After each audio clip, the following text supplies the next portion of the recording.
Con Phật á, con Phật, cho mà đây con, cho mà này.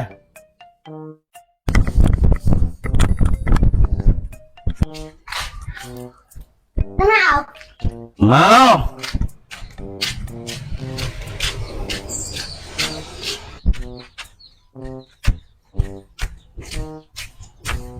Thấy nó rồi. Một tập thể hiện. Kia đã rồi. Hai tia chạy kia, hai cục xưa một trăm mấy. Nào. Thôi đấy mà.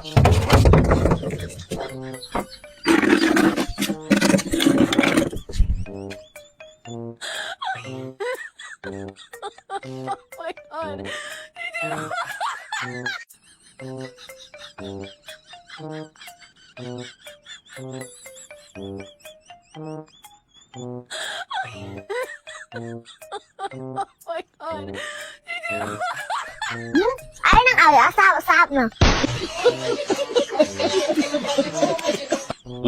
Ai cũng chơi, nó ban chẹt ai là.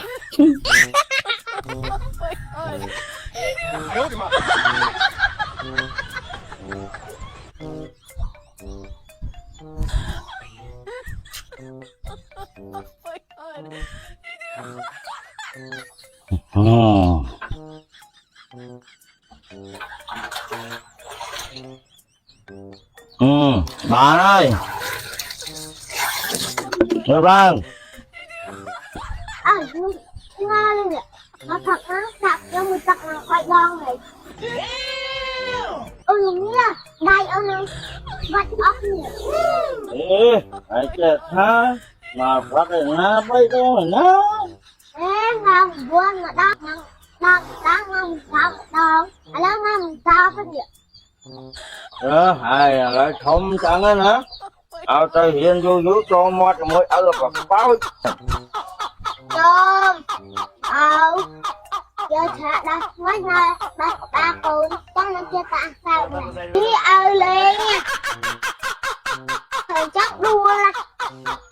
Không hiện ra sao đó. Bát ơi. Chẳng bàn than chạm mùi mà bàn không mình rủa đấy nè.